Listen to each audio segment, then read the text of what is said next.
Hello friends, welcome to my channel home cooking with Shri.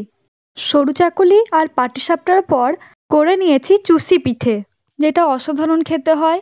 আর যারা টক ঝাল নয়, মিষ্টি প্রেমী, তাদের জন্য এটা বেস্ট। এটা আমি খুবই সাধারণ পদ্ধতিতে করে নিয়েছি। প্রথমে একটা বাটিতে সামান্য জল আর একটু লবণ দিয়ে জলটাকে গরম করে নিয়েছি। তারপর বাজার থেকে কিনে আনা চাল গুঁড়োটাকে একটা বাটিতে বার করে নিলাম। তারপর যে জল গরমটা করে নিয়েছিলাম, সেই জল গরমটা সামান্য করে দেব আর এটাকে মাখতে থাকবো। প্রথমে জলটা বেশি দেবেন না, অল্প অল্প করে দেবেন আর মাখতে থাকবেন।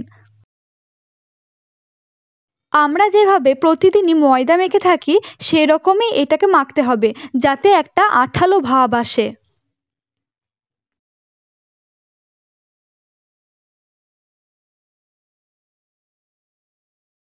দেখুন, আমি কিন্তু প্রথমে জলটা বেশি দিইনি, একবারে অল্প অল্প করে জল দিচ্ছি আর মাখতে থাকছি। আপনি আমার চ্যানেলে প্রথম হয়ে থাকলে আমার চ্যানেলটাকে সাবস্ক্রাইব করে নেবেন। আমি প্রতিদিনই এরকম নতুন নতুন খাবারের ভিডিও পোস্ট করে থাকি। আর পাশে থাকা বেল আইকনটাকে ক্লিক করে সেটাকে অল করে দেবেন, যাতে আমার ভিডিও পোস্ট করার সঙ্গে সঙ্গে নোটিফিকেশানটা সবার আগে আপনার ফোনে ঢোকে। সামান্য খানিক মাখার পর বুঝতে পারবেন যে আঠালো ভাবটা শুরু হয়ে গেছে। বেশি প্রথম থেকে জল দেবেন না, জলটাকে কিন্তু মেপে ব্যবহার করার চেষ্টা করবেন, না হলে কিন্তু আঠালো ভাবটা আসবে না।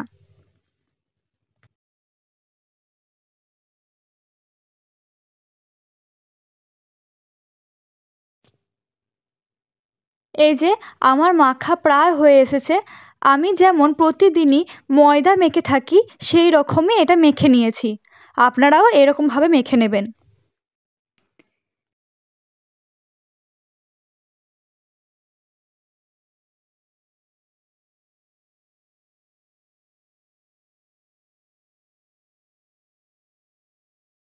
মাখা কমপ্লিট হলে আমি এটাকে একটা গোল আকার দিয়েছি এবং একটা ভিজে কানি দিয়ে ঢেকে দিয়েছি প্রায় 1 ঘন্টা।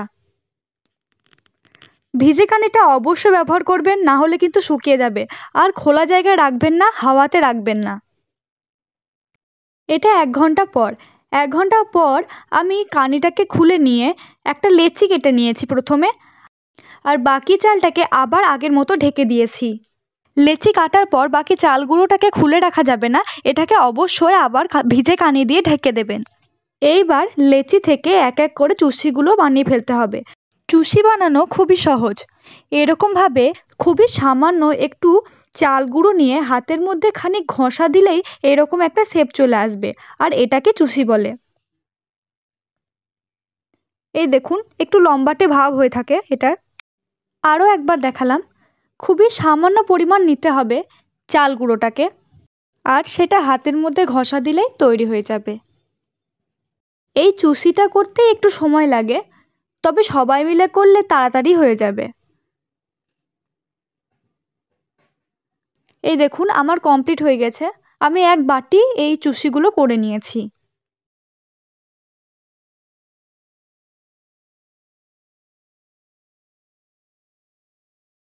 এইবার কড়াইয়ে 1 কেজি দুধ নিয়ে নিয়েছি আমি। গ্যাসটাকে মিডিয়ামে রেখে দুধটাকে একটু ফুটিয়ে নিতে হবে, আর একটু ঘন করে নিতে হবে।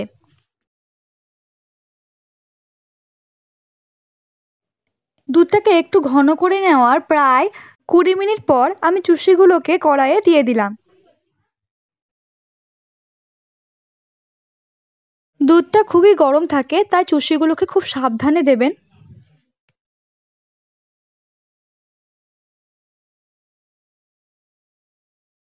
চুষিগুলোকে সব একবারে ঢেলে দেবেন না, অল্প অল্প করে দেবেন আর নাড়তে থাকবেন, কারণ চুষিগুলো একটার সঙ্গে একটা গায়ে লেগে থাকে। আর সেই রকমভাবে সেই অবস্থায় কড়াইয়ের মধ্যে নাড়ানাড়ি করলে সব চুষিগুলো ভেঙে যেতে পারে।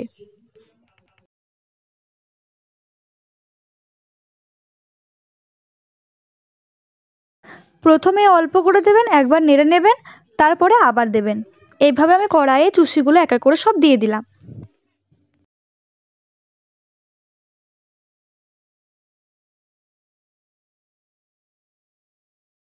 এটাকে 5 মিনিট নেড়েচেড়ে নেওয়ার পর পরিমাণ মতো চিনি দিয়ে দিলাম।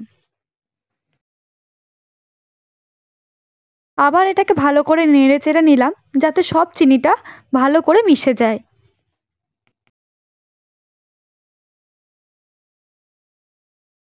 চিনিটা মিশে আসলে আমি কিছুটা খেজুরের গুড় নিয়ে নিয়েছি, সেটাও আবার দিয়ে দিলাম কড়াইয়ে।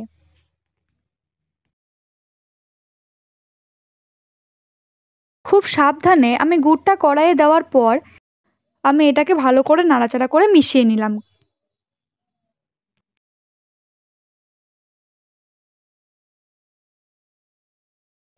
পাঁচ 10 মিনিট এরকমভাবে রাখলে গুড়টা গলে আসবে আর এটা তৈরি হয়ে যাবে।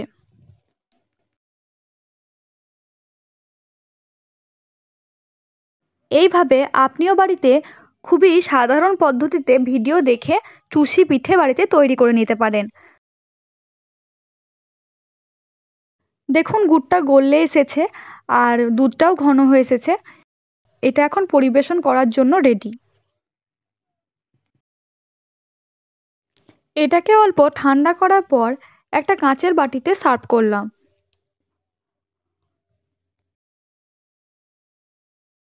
আর এটা যাতে দেখতে ভালো লাগে তার জন্য কিছুটা ওপরে কাঠবাদাম আর গোলাপের পাপড়ি দিয়ে দিয়েছি। এই গোলাপের পাপড়িকে কিভাবে আমি শুকিয়ে খাবারের ওপর ব্যবহার করছি তার একটা ভিডিও আমার চ্যানেলে দেওয়া আছে, আমি লিঙ্কটা ডেসক্রিপশন বক্সে দিয়ে দেবো, আপনারা দেখে নেবেন। আমাদের চুষি পিঠে তৈরি হয়ে গেছে। ভালো লাগলে লাইক কমেন্ট শেয়ার করবেন, সাবস্ক্রাইব করতে ভুলবেন না। আজকের জন্য এটুকুই, দেখা হচ্ছে পরের ভিডিওতে নতুন একটা রেসিপি নিয়ে।